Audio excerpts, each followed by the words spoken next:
C'est bon? Bonjour à tous, bienvenue à cet atelier. On devait être un petit peu plus nombreux et on va faire quand même l'opération avec Amélie. On va parler d'impact sociétal du numérique et de parentalité numérique pendant cet atelier. Amélie, est-ce que tu veux commencer? Est-ce que tu peux te présenter peut-être d'abord? Bonjour à toutes et à tous, Amélie Vilaine, je suis responsable de projet au sein de la Fondation Bouygues Télécom. Alors, on parle de fondation. Est-ce que tu peux nous dire ce que c'est la fondation Bouygues Télécom? Donc la fondation d'entreprise Bouygues Télécom, elle a été créée en 2006 et il y a 4-5 ans, à l'occasion de ses 15 ans, elle s'est repositionnée et donc elle a mené un travail de réflexion sur sa mission en se basant sur ses convictions. À l'époque, on avait des sujets à la fois sociaux et environnementaux et on souhaitait ne pas forcément choisir un combat. Et en revanche, face aux nombreux défis sociaux et environnementaux aujourd'hui, l'idée c'était plutôt de dire que la conviction, c'est qu'il faut agir et donc la Fondation Bouygues Télécom s'est repositionnée autour de l'engagement citoyen et donc avec une mission de favoriser l'engagement de toutes et tous pour un impact social ou environnemental et donc d'aller placer le curseur sur la mobilisation citoyenne, notamment la mobilisation bénévole. Alors dans cette fondation, on utilise différents leviers. Depuis quelques temps, on voit beaucoup Incubasso qui vient comme support pour les associations. Est-ce que tu peux nous parler du coup d'Incubasso et du travail qu'on fait avec eux? Incubasso, c'est un programme de la Fondation Bouygues Télécom qui a donc été lancé en 2021 à l'occasion de cette nouvelle mission. Incubasso, c'est un incubateur d'associations opéré par la Fondation Bouygues Télécom. L'idée, c'était de dire que aujourd'hui, donc les combats sont nombreux. L'important, c'est de se mobiliser pour ces combats-là et finalement créer un incubateur, accompagner des jeunes associations dans leur structuration, dans leur développement. Ça permettait de démultiplier l'engagement citoyen, d'aller plus loin. Et donc, au sein d'Incubasso, on accompagne des jeunes associations qui ont moins de 3 ans quand elles rentrent, avec un accompagnement pendant 1 à 3 ans. Accompagnement qui est à la fois financier, humain et extra-financier. Donc un 360 pour les aider à se structurer, à mener leurs projets, à travailler sur leurs enjeux de gouvernance, de levée de fonds, d'évaluation d'impact social également. Alors les associations sont confrontées à des problèmes de bénévoles, des bénévoles et de bénévoles qui restent longtemps dans le temps, mais aussi tu l'as dit de financement. Côté financement, est-ce que Bouygues Télécom aide financièrement les associations? Donc oui, Bouygues Télécom, à travers notamment sa fondation d'entreprise, soutient financièrement des associations. L'année dernière, c'était une cinquantaine d'associations réparties sur le territoire français qui ont pu bénéficier du soutien de la Fondation Bouygues Télécom. Des associations de taille multiple. On a des toutes jeunes associations, notamment, qui sont accompagnées au sein d'Incubasso. On a des grands partenaires également, partenaires majeurs comme l'association Petit Prince ou Surfrider, qui sont eux présents sur tout le territoire français. Et on a également un appel à projet qui permet de compléter et d'aller soutenir des associations de toute taille également réparties sur le territoire français. Bon, ici, on est dans ma région, on est en Nouvelle-Aquitaine. Souvent, ça se fait des choses qu'on dit qui sont souvent en centrale à Paris. Est-ce qu'en région, vous faites aussi des choses? Est-ce que vous subventionnez des associations locales? Oui, on soutient des associations partout en France métropolitaine. Là récemment sur l'appel à projet, on a par exemple soutenu un projet basé donc à La Rochelle, Bluetopia, qui est une association qui œuvre pour réinventer l'alimentation tout en ayant conscience des enjeux environnementaux, donc réinventer l'alimentation pour protéger les océans, limiter l'impact sur les océans. Et donc typiquement, Bluetopia, on a soutenu un projet de structuration et d'animation de leur communauté bénévole. L'association est basée à La Rochelle, a une communauté bénévole sur place, des bénévoles qui vont animer des ateliers de sensibilisation auprès du grand public, notamment donc l'alimentation autour des algues.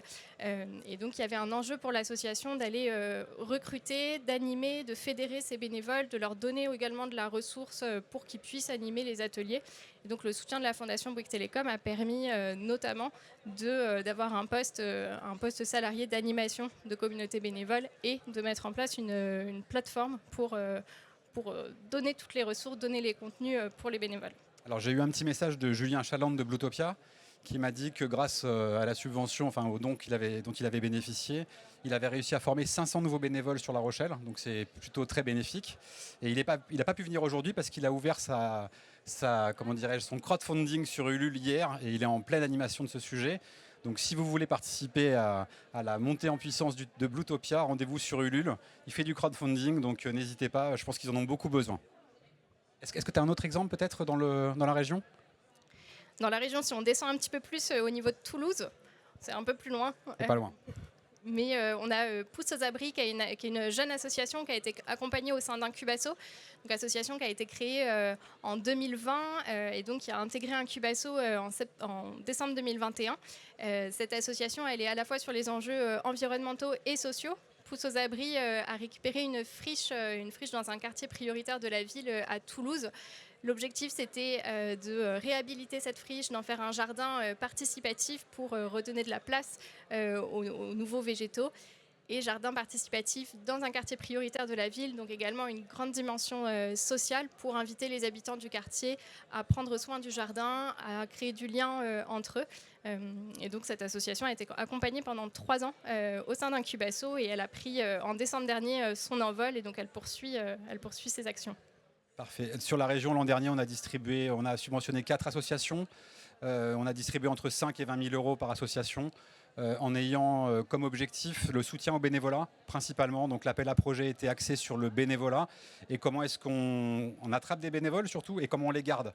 On s'aperçoit que beaucoup de bénévoles s'investissent beaucoup dans la première année et parfois sur des missions sociétales un petit peu impliquantes, accompagner des quartiers défavorisés, des gens qui sont en rupture. On s'aperçoit que les gens donnent beaucoup, et puis au bout d'un an, ils sont fatigués émotionnellement et peut-être psychologiquement parfois. Et la complexité, c'est comment est-ce qu'on accompagne des bénévoles sur la durée pour qu'on puisse faire tenir ces associations le plus longtemps possible. C'était exactement le thème de notre appel à projet l'année dernière et qu'on a renouvelé cette année dans cette mission globale pour la Fondation Bouygues Télécom de favoriser l'engagement de tous pour un impact social ou environnemental. L'engagement de tous, c'est aussi et notamment l'engagement des bénévoles au sein des associations. 9 associations sur 10 fonctionnent uniquement avec des bénévoles. Toutes les associations fonctionnent aussi avec des bénévoles. Et donc, c'était important pour nous d'aller soutenir ce bénévolat, d'aller soutenir ces citoyens et ces citoyennes qui s'engagent au quotidien. Les nombreux échanges avec nos associations partenaires nous ont mis en lumière aussi ce réel enjeu pour les structures d'aller recruter des bénévoles, de les fidéliser, de les accompagner aussi pour démultiplier leur engagement. Et donc une thématique finalement très RH, très ressources humaines, mais qui est aussi valable pour les associations.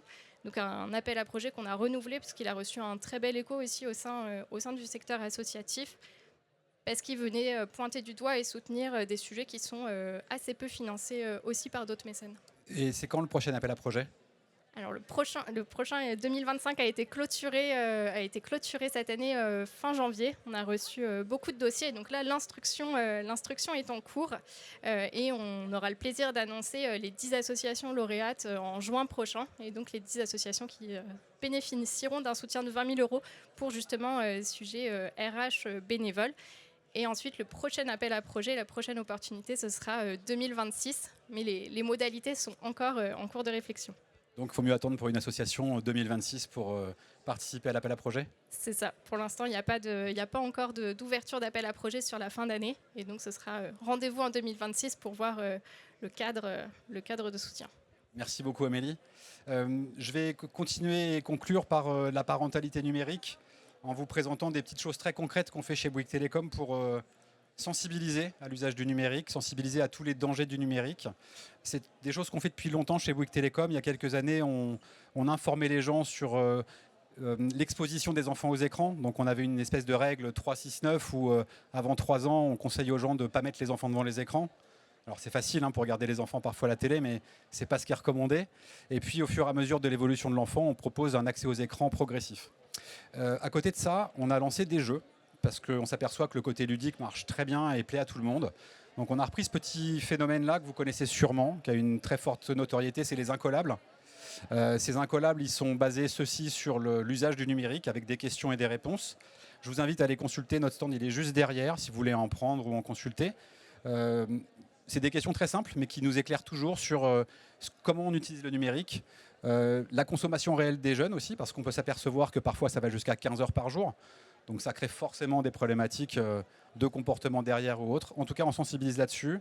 Et on a un très joli jeu qui est disponible, la plateforme est là-bas, sur le stand aussi, qui s'appelle Reconnecter, qui est un jeu qui, un peu sur le principe que je viens de vous exposer sur les questions-réponses, bah c'est pareil. C'est un jeu dans lequel on chemine avec des questions sur le numérique, sur l'usage du numérique, et qui a pour vocation de sensibiliser à tous les dangers que représente le numérique aujourd'hui. On a associé à ça une chaîne YouTube qui marche très bien, avec des influenceurs comme Lena Situation ou d'autres qui viennent aussi informer sur le harcèlement, sur tous ces côtés néfastes du numérique et comment s'en préserver. Donc pareil, je vous invite à venir jouer une petite partie, répondre à quelques questions avec nous. C'est un vecteur plutôt sympa pour en discuter. Et je vais finir par une signature qui a été annoncée hier chez nous. Donc Claire est là, elle en parlera demain lors de sa table ronde à 15h30. C'est un très joli partenariat qui a été signé entre Bouygues Télécom, WWF et La Voix de l'Enfant. Alors La Voix de l'Enfant, c'est un peu moins connu peut-être. C'est une association qui a 44 ans, qui travaille forcément sur les enfants, et qui va nous aider dans ce partenariat à travailler avec la pleine conscience de la biodiversité et de l'impact sur les enfants. Donc bravo Claire pour cette signature, ça a été annoncé hier. Je sais que tu en parleras demain, donc je vais arrêter sur ce sujet pour te laisser la primeur. Et je vais vous inviter donc à aller sur le stand si vous le souhaitez, et vous souhaiter une très très bonne après-midi. Merci à tous.